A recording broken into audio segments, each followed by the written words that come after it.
Cześć. Dzisiaj chciałbym opowiedzieć Wam o książce Historia pszczół napisanej przez Maję Lundę. Zapraszam.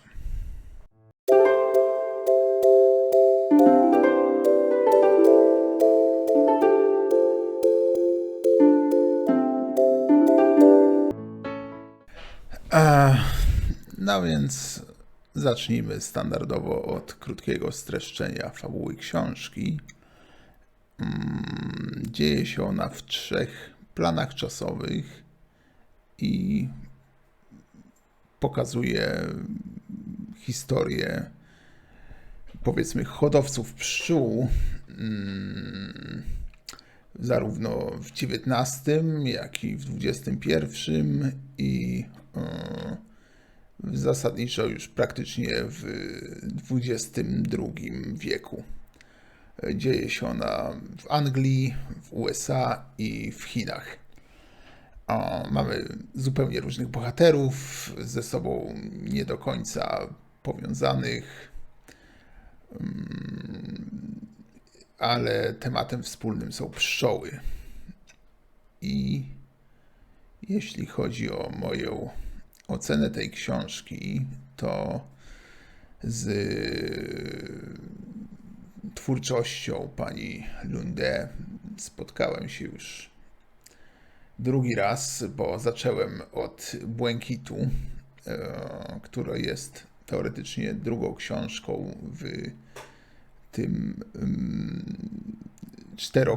kwartecie, czy tam 4-tomowej sadze o klimacie, ale wydaje mi się po prostu, że każda z tych pozycji jest tam dość oddzielna od siebie i w związku z tym nic nie stało na przeszkodzie, żeby nie iść chronologicznie.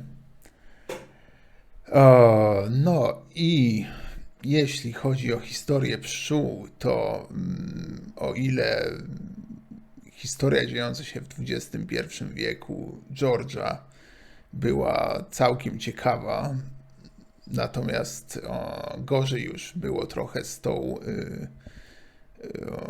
historią Williama XIX-wieczną.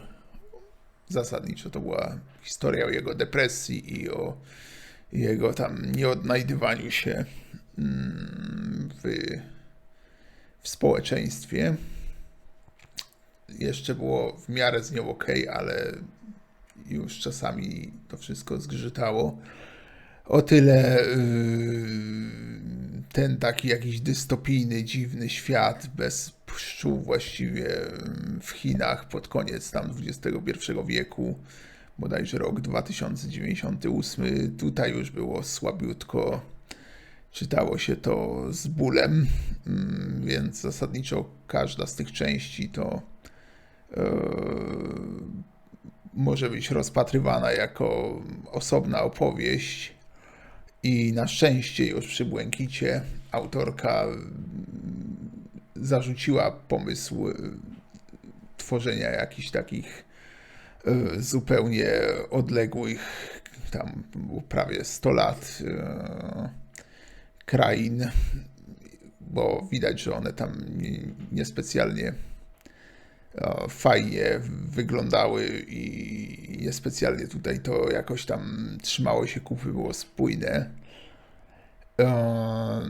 No ale sam pomysł tego, by opowiadać o zagrożeniu katastrofą klimatyczną w taki dość fajny, przystępny sposób, a przy tym dość taki intrygujący, jest jak najbardziej na propsie, dlatego pewnie sięgnę po 3. część z tej serii książek, która się bodajże nazywa Ostatni, ale już jeśli chodzi o następną książkę, to na pewno, która jeszcze nie wyszła po polsku, a być może już jest po norwesku, to już nie wiem, czy będę jej tak wypatrywał. Niestety mimo że temat jest ważny, to autorka mogłaby, myślę, dużo ciekawiej całość ugryźć. Przypominają mi się różne inne zbudowane w podobny sposób powieści, czy tam nawet sagi. Zarówno mamy Wilbura Smitha, jak i tego gościa, o którym teraz zapomniałem i z którym był film. I tam po prostu chciałbym tutaj po prostu powiedzieć, że takie różne plany czasowe mogą być rozegrane dużo lepiej. Niemniej jednak nie uważam, że był to zmarnowany czas. Myślę, że ta książka zasługuje na solidne 7/10